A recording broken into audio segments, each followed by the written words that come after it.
2024 లేదా 25లో డిగ్రీ లేదా బీటెక్ చదివారా? సాఫ్ట్‌వేర్ జాబ్ కోసం ఎదురు చూస్తున్నారా? అయితే కోడ్ జ్ఞాన్ 100 డేస్ కోర్సులో చేరండి. జాబ్ సాధించండి. Welcome to Suman TV. నేను మీ సుమన్ టీవీ నాగ్. ఎవరైనా సరే రికవరీ ఏజెంట్స్ వ్యక్తిగతంగా బారోవర్స్‌ని కలవడానికి వెళ్ళేటప్పుడు కొన్ని నియమాలైతే ఖచ్చితంగా పాటించాల్సి ఉంటుంది. ఆ నియమాలేంటి? ఏ విధంగా ఉంటాయి? ఒకవేళ ఎవరైతే ఆ లోన్ కట్టాల్సినటువంటి వాళ్ళు ఉంటారో, మీకు తెలియకుండా, మీకు సంబంధం లేకుండా ఎవరైనా సరే రికవరీ ఏజెంట్స్ మీ ఇంటికి వస్తున్నారు అనంటే, వాళ్ళకు కూడా ఈ వీడియోని ఒకసారి చూపించండి. ఈరోజు మనతో పాటు ప్రముఖ అడ్వకేట్ శశికాంత్ గారు ఉన్నారు. వారి మాటలో అడిగి తెలుసుకుందాము ఆ నియమాలు ఏంటి అనేది. Hello sir. నమస్కారం నాగరాజు గారు. సార్, రికవరీ ఏజెంట్స్ గనక వ్యక్తిగతంగా బారోవర్స్ ఇంటికి వెళ్ళేటప్పుడు తెలుసుకోవాల్సినటువంటి బేసిక్ ఫార్ములా అంటే రూల్స్ కొన్ని ఉంటాయి కదా, ఆ రూల్స్ ఏంటి సార్ అసలు? ఇది చాలా ఇంపార్టెంట్ అండి మీరు తీసింది. ఎందుకంటే ఒక కలెక్షన్ ఏజెంట్ హఠాత్తుగా ఇంటి ముందుకు వచ్చేసినప్పుడు వీళ్ళు కూడా ఏం అడగాలో ఒకటి తెలియదు వీళ్ళకి. వీళ్ళు డిఫెండింగ్ మోడ్లోనే ఉంటారు, వీళ్ళు భయపడుతూ ఉంటారు ఒక కలెక్షన్ ఏజెంట్ ఇంటికి రాగానే. వాళ్ళకి ఇది అద్భుతమైన క్వశ్చన్ మీరు అడిగింది. ఒక 7 నియమాల వరకు ఉన్నాయండి. ఈ 7 నియమాలు వాళ్ళు పాటిస్తున్నారా లేదా అని చూస్తే ఒక్క రికవరీ ఏజెంట్ని కూడా ఇంటి ముందు మీరు ఉంచరు, వెళ్ళగొడతారు. వాళ్ళు కూడా వెళ్ళిపోతారు. ఒక్క మాట కూడా మిమ్మల్ని అనుకుంటే వాళ్ళు వెళ్ళిపోతారు. మనం పాయింట్ టు పాయింట్ వెళ్దాం. ఈ 7 పాయింట్స్లో ఫస్ట్ పాయింట్ నాగరాజు వాళ్ళు చేయాల్సింది ఏంటి అంటే, వాళ్ళ దగ్గర ఒక ఐడి కార్డు ఉండాలి. ఐడి కార్డులో ఏముండాలి? వాళ్ళ పేరు, వాళ్ళ ఫోటో, వాళ్ళ ఎంప్లాయీ కోడ్. మీరు బాగా గుర్తుపెట్టుకోండి. ఐడి కార్డులో వాళ్ళ పేరు, ఫోటో, ఎంప్లాయీ కోడ్ ఈ 3 ఉండాలి. దాన్ని ఫోటో మీరు తీసుకొని పెట్టుకోవాలి. అసలు ఈ ఐడి కార్డు లేకపోతే మీరు వాళ్ళతో మాట్లాడాల్సిన అవసరమే లేదు. స్ట్రైట్గా ఇంట్లో నుంచి 100 కొట్టండి, ఎవడో వచ్చాడు మమ్మల్ని టార్చర్ పెడుతున్నాడని వాళ్ళు తీసుకుపోతారు వచ్చి. ఇంకోటి నెక్స్ట్ సెకండ్ పాయింట్ నాగరాజు గారు, ఎవరైనా కూడా కలెక్షన్ ఏజెంట్ బారోవర్ అంటే అప్పు చేస్తున్న వ్యక్తికి ఇన్ఫార్మ్ చేసి రావాలి. ఏ టైంకి వస్తున్నానో అని చెప్పి రావాలి.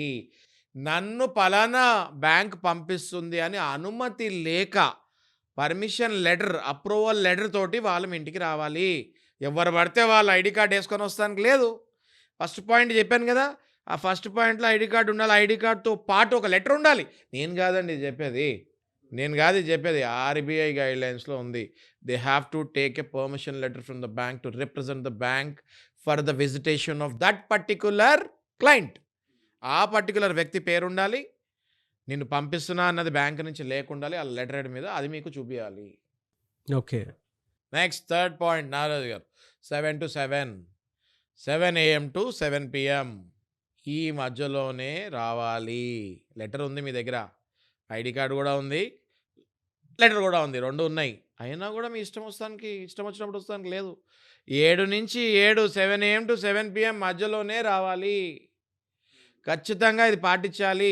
7కి ముందు వచ్చినా 7కి తర్వాత వచ్చినా ప్లీజ్ కాల్ 100. పోలీస్ వాళ్ళకు కూడా తెలియకపోతే ఆర్బీఐ గైడ్లైన్స్ వాళ్ళకు కూడా చూపియండి. వాళ్ళు వచ్చి వీళ్ళని ఎల్లగొడతారు.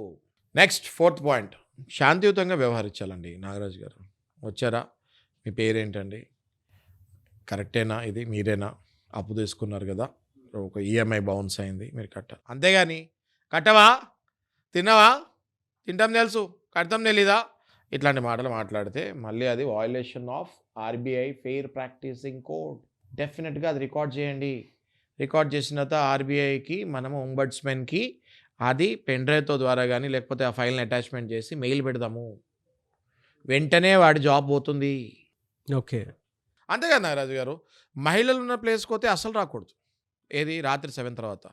ఇది కాకుండా ఇప్పుడు ఆర్బీఐ ఫెయిర్ ప్రాక్టీసింగ్ కోర్సులో ఏమేమి వస్తాయి? ఇంటి ఫోటోలు తీయకూడదు, మహిళల ఫోటోలు తీయకూడదు, ఎవరు పడితే వాళ్ళ ఫోటోలు తీయకూడదు, మీ ఫోటో తీసుకెళ్ళి ఇంటి పక్కన వాళ్ళకి చూపించకూడదు, 4-5 కలిసి గుంపుగా మీ ఇంటికి రాకూడదు.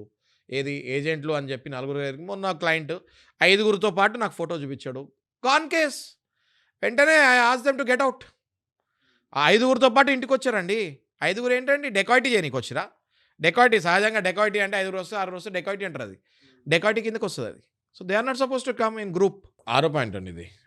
ఏజెంట్ మాట్లాడేటప్పుడు, మహిళలతో మాట్లాడేటప్పుడు డిస్టెన్స్ మెయింటైన్ చేయాలి. ఒక మహిళతో ఒక ఏజెంట్ మాట్లాడుతున్నాడు, నువ్వు 1 feet, 1/2 feet డిస్టెన్స్కి వచ్చి మాట్లాడకూడదు. సెక్షన్ 354 పడుతుంది నీ మీద. ఓకే, అసభ్యంగా మాట్లాడితే, మిస్కండక్ట్ చేస్తే నీ మీద క్రిమినల్ యాక్షన్ తీసుకుంటారు. మహిళల్ని తాకావంటే మాత్రం అవుట్. అంటే కలెక్షన్ వాళ్ళకి చెప్తున్నా ఇది. ఈ అవేర్నెస్ నేను ఇచ్చేది అప్పు తీసుకున్న వాళ్ళు కాదండి. ఈ awareness is for collection agents. దయచేసి మీ కలెక్షన్ ఏజెంట్స్కి ఈ వీడియో ఫార్వర్డ్ చేయండి. ఎవరైతే మహిళలు ఇలాంటి ఇబ్బందులు మీ కలెక్షన్ ఏజెంట్లో పడుతున్నారో ఫోన్ ద్వారా కానీ మెసేజ్ ద్వారా కానీ ఇంటి దగ్గరకు వచ్చి మాట్లాడతాం కానీ ఒకవేళ బై మిస్టేక్ టచ్ చేసినా కానీ దయచేసి మీరు కెమెరా పెట్టుకోండి ఇంటి ముందు, ఆ వీడియో నాకు ఫార్వర్డ్ చేయండి.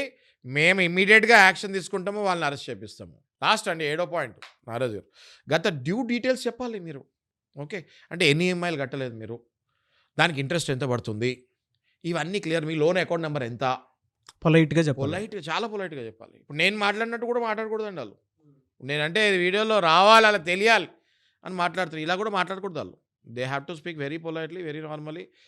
చాలా ఒక 5 స్టార్ హోటల్కి వెళ్తే ఎంత బాగా రిసీవ్ చేసుకుంటారు అక్కడ వెయిటర్లు, ఎంత మర్యాదగా ఇచ్చి మాట్లాడతారు. అంతే మర్యాదగా మీరు అప్పిచ్చినప్పుడు అంతే మర్యాదగా ఇస్తారు కదా, కలెక్ట్ చేసుకునేటప్పుడు కూడా అంతే రెస్పెక్ట్, అంతే గౌరవప్రదంగా మాట్లాడాలి.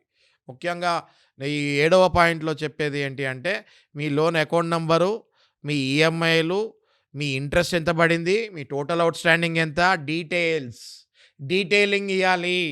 వచ్చేసి ఇష్టం వచ్చింది, నోటికి ఇష్టం వచ్చిన అమౌంట్ చెప్తాము, దానికి ఒక డాక్యుమెంట్ సపోర్టింగ్ లేకపోతాము, నోటి ద్వారానే డైరెక్ట్గా మీది ఇంత అవుట్ స్టాండింగ్ ఉంది మీరు కట్టాలి అని చెప్తే ఖచ్చితంగా అది కూడా ఆర్బీఐ ఫెయిర్ ప్రాక్టీసింగ్ కోడ్ కిందకి రాదు.